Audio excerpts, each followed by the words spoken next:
रूबिका देखिए, ईरान ने गलती करी कि इजराइल पे टेरर अटैक प्लान करवाए।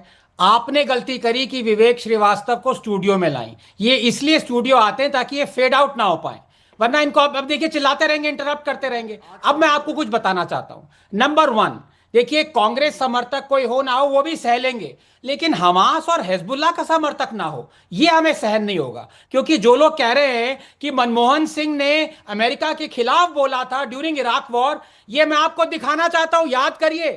हो सकता है जेंजी वालों को याद ना हो, लेकिन आप तो जेंजी के नहीं है।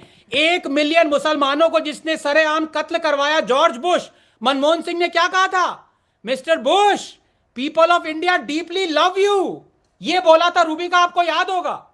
तो ये कहना कि यूपीए डिफरेंट थी और यहां पे डिफरेंट है, प्लीज थोड़ा सा आप भी पढ़ लीजिए। अब मैं मुद्दे पे आना चाहता हूं, क्योंकि पता नहीं कौन सा युद्ध यहां पे शुरू हो गया, कांग्रेस समर्थक ये समर्थक, यहां पे बहुत सीरियस डिस्कशन चल रहा है। नंबर वन, आप किसी भी नॉर्मल नेता से कंपेयर नहीं कर सकते खमेनी को। खमेनी, एक तो पहली बात, he was planning large scale terror attack on Israel.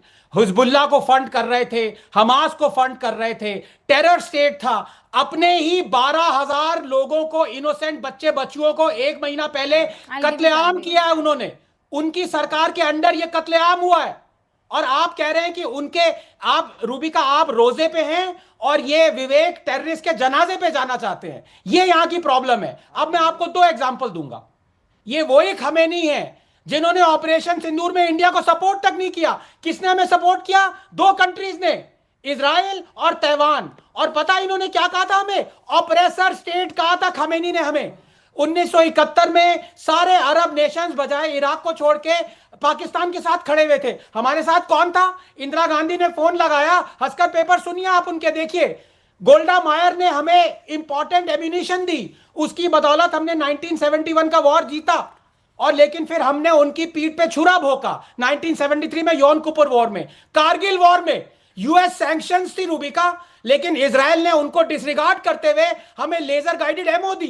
That turn the tide of the war. हमारे दोस्त कौन है हमने आज तक गलती करी, पहचाना नहीं। अब शायद हम मोदी जी पहचानना शुरू किया है, और अब ये लोग आ गए हमें बताने के लिए कि दोस्त कौन है दुश्मन कौन है।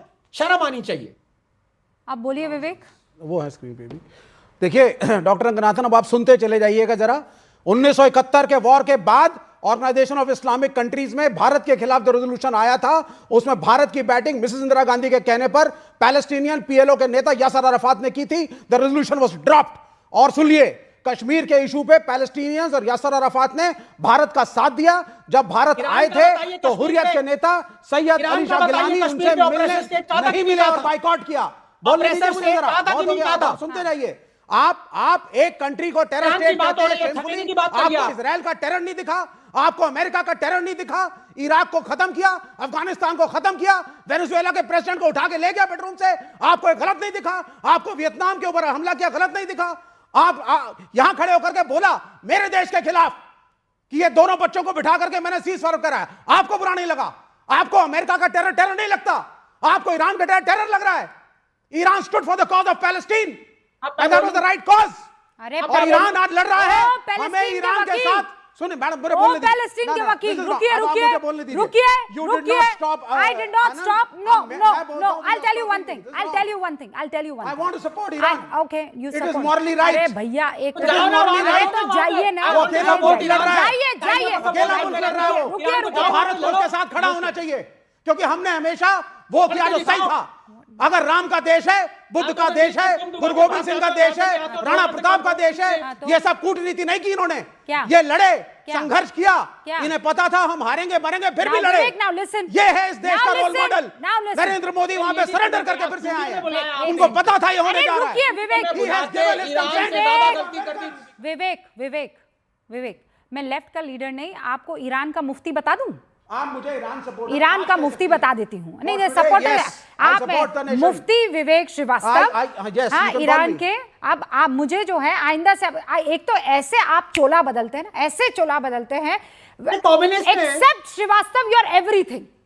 That is what you want to do। What is Srivastava? Srivastava? नहीं, क्योंकि जैसे ही country which is fighting for its survival जैसे ही श्रीवास्तव आता है against the injustice of America। मैं अथीस्ट हूँ, फौरन ये कह देते हैं। Why not? I am an atheist. हाँ. लेकिन it is the fighting the war for the right. It is fighting a war for the right. और आज सही के साथ खड़े होना चाहिए सबको. विवेक, मैडम एक बताओ, एक सवाल, क्या आपको अमेरिका का दुस्साहस और गलतियां नहीं दिखती? बताया था मुसलमान मुल्कों के खिलाफ मुझे दिखती हैं. Please allow me. देखिए, कम मेक योर पॉइंट. 2 घंटे का. हाँ, थैंक यू. ये जो इतना मुसलमानों के लिए इनके दिल का दर्द, जो खून बह रहा है ना, इनसे जरा पूछिए कि चाइना ने 1.5 मिलियन मुस्लिम्स को कंसंट्रेशन कैंप में कैद किया हुआ है. अब ये कहेंगे फेक न्यूज है. फेक न्यूज है, अमेरिकन प्रोपेगेंडा है. तुम करो अमेरिका की चाटुकारिता, मैं नहीं करता. सडनली मैं वो बोलूंगा जो सत्य है, वो सच है. अमेरिकन और सच है कि ईरान सही रास्ते पर है और हमें वो करना चाहिए जो मॉरली सही है. डरना नहीं चाहिए, ना मरने से ना कुछ और रमजान का समय, रोजे का समय, वो बोलिए जो सही है. रुक जाइए. ये जो सनी देओल बन के आप हैंडपंप उखाड़ने की कोशिश नहीं, it is a question of ethics. You tell me if America is right or wrong. Facts की जब बात होती है, किसी को चीखने की, मैं नहीं चीखूंगी. मेरे पास एनर्जी की वैसे ही बहुत कमी है, मैं नहीं चीखने वाली हूँ. Now listen to me, please bring Vivek Srivastava on screen and I want to tell people, I really want to tell, ये जो आज चीख रहे हैं, ये पानी पी पी कर कोस रहे हैं, 2005 में लेफ्ट ने किसका समर्थन दिया हुआ था? यूपीए का समर्थन था कि नहीं? ये तब ईरान के साथ हूं मैं ईरान के साथ खड़ा रहना चाहता हूं. ये यूपीए के टाइम पर क्यों नहीं किया, जब यूपीए अगेंस्ट खड़ा हो रहा था? ईरान को ना अमेरिका मार रहा था तब, हाँ? आज मार रहा है, खत्म कर रहा है. अच्छा, उसके नेता को मारा गया है. वेनेजुएला के प्रेसिडेंट को उसके बेडरूम से किडनैप किया गया है. Come on, what are we talking? Again, I'm saying, do not. No, I'm not shouting, but I'm saying, is America a terror state or not? You justify Venezuela? No, I'm stating facts. Okay, I'm stating facts. Wait, now do you listen justify Venezuela? One. You justify Venezuela? Listen, I do not. I Good. do not. I do not. You justify Iraq and the killing of Saddam Hussein? I do not. Listen You justify the destruction of Afghanistan? सुनिए, मुझसे सवाल मत पूछिए, क्योंकि मेरा तो clear है मामला. क्लियर है तो बोलिए, ईरान सही कर रहा है. आपके जैसे नहीं हूं मैं. आप दोहरी राजनीति, मैं दोहरी राजनीति नहीं करता. मेरा प्राइम मिनिस्टर, उसको ईरान के साथ खड़ा होना था आज. ने खिलाफत की थी, मुखालिफत की थी ईरान की, तब आप एकदम टेप चिपका कर बैठे हुए थे. तब विवेक श्रीवास्तव न जाने कहां पर मौजूद थे. हर्षवर्धन जी, अब मैं आपके पास आ रही हूं. सीधा मेरा सवाल है, ये जो डबल स्टैंडर्ड्स है ना, ये मैं पढ़ रही हूँ एक के बाद एक. ज़रा सोचिए, अमेरिकी कठपुतली पाकिस्तान के जोकर प्रधानमंत्री तक ने ईरान के लिए संवेदना के शब्द कहे और अंतर्राष्ट्रीय कानूनों का उल्लंघन की निंदा की, लेकिन नरेंद्र मोदी एक शब्द तक नहीं कह पाए. निंदा तो दूर, शोक संवेदना भी व्यक्त नहीं कर पाए. अमेरिका से आपका ये डर मेरे देश पर कलंक है. ओ हो, बड़े बड़े शब्दावली का इस्तेमाल. ये वो लोग हैं, ये कौन इस्तेमाल कर रहा है जिसने ईरान के खिलाफ वोट किया था?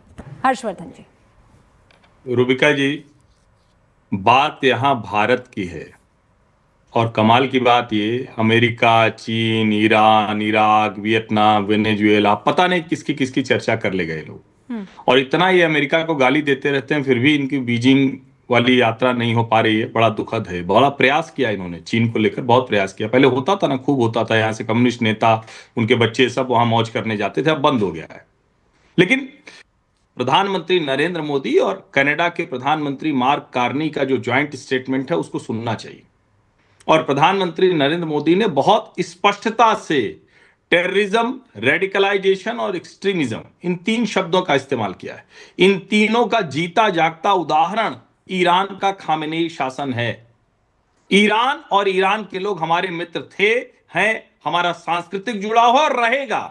बिल्कुल. लेकिन वो खामेनेई जो महसा अमीनी को गायब करा देता है और पता नहीं चलता है, वो खामेनेई जिसके शासन में कोई भी मुस्लिमों का फिरका वहां चैन से रह नहीं पाता है, वो खामेनेई जिसको छोटी सी बच्ची के सामने, जिसके शासन में एक कुर्द को मार दिया जाता है, वो खामेनेई जो सिर्फ और सिर्फ ईरान की बदहाली लेकर आता है, वो खामेनेई जो महिलाओं को बुरके में बांध देता है, वो खामेनेई जिसके यहां हजारों लोगों की हत्या होती, उसका कोई मामला तक नहीं चलता है, वो खामेनेई जिसने वहां के लोगों को पाषाण युग में लौटा दिया, मध्य युग छोड़िए, पाषाण युग में लौटा दिया. और वो खामेनेई बताएगा. और मैं फिर कह रहा हूं, अयातुल्लाह अली खामेनेई बहुत लोगों के श्रद्धा आस्था के केंद्र थे, उनका सम्मान करना चाहिए. लेकिन खामेनेई न राष्ट्रपति थे न प्रधानमंत्री. इसलिए भारत सरकार अगर किसी राष्ट्राध्यक्ष के तौर पर किसी को शोक संवेदना देती है और एक रिलीजियस सुप्रीम लीडर, दोनों का फर्क पता होना चाहिए. मैं 3 दिन से देख रहा हूं कि लोग अलग अलग तरीके की डिबेट कर रहे हैं। न वो प्राइम मिनिस्टर थे, न वो प्रेसिडेंट थे। रिलीजियस सुप्रीम लीडर को कंडोलेंस मैसेजेस भेजने का अपना एक पर्सनल तरीका होता है।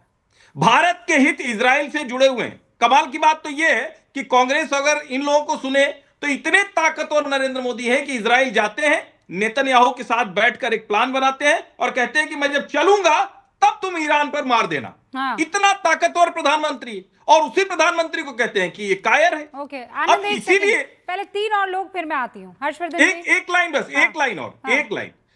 वही मार्क कार्नी, उनका एक इंटरव्यू है जो सबको सुनना चाहिए। उनसे इंटरव्यूअर ने पूछा कि मिडिल पावर के तौर पर भारत और कनाडा क्या नए सिरे से अपने रिश्तों को तैयार कर रहे हैं। मार्क कार्नी ने कहा, कनाडा को आप मिडिल पावर कह सकते हैं, भारत आज मिडिल पावर नहीं है। भारत आज दुनिया की ग्लोबल पावर्स में शामिल है, लीडरशिप में शामिल है। उसकी जो ट्रेजेक्टरी है वो दुनिया देख रही। तो मुझे लगता है जो लोग आज ये रुदन कर रहे हैं वो सिर्फ और सिर्फ भारत के विरोधी हैं। भारत को किसी भी तरह से ग्लोबल स्टेज पर नहीं देखना चाहते। वो चाहते हैं कोई वो भारत कभी चीन की कठपुतली रहे, कभी अमेरिका की रहे। हम दोनों की नहीं, विवेक श्रीवास्तव, बीजिंग के लिए टिकट कराई जल्दी। अगर एक नेता खोमेनी बुरा था या अच्छा, ये डिबेट नहीं है। डिबेट है वो बुरा था या अच्छा। क्या यूनाइटेड स्टेट्स ऑफ अमेरिका इस पृथ्वी का मामा है कि वो जाकर के एक देश में डिसाइड करेगा कि कौन नेता होगा, चाहे बांग्लादेश हो। इमरान खान को जेल में डाला पाकिस्तान में, फिर आप गड़बड़ कर रहे हैं। मतलब यहाँ पे इसलिए उसके मार के उसको मारना जस्टिफाइड था। नहीं, ये तो ये कह रहे हैं। नॉट से दिस। एक तो ये जो आप ये क्या कह रहे हैं चलाने की कोशिश करते हैं, इन्होंने ऐसा कुछ भी महसा अमीनी आपको याद नहीं है क्या? आप क्यों कह रहे हैं खैमनी अच्छा था बुरा? महसा अमीनी याद नहीं, उन्होंने अभी सुना नहीं। वो ये कह रहे हैं, वो कह रहे हैं साहब कि वो उस पोजीशन पर हैं कि एक देश को इस तरीके का कंडोलेंस पेश करना चाहिए। तो फिर जब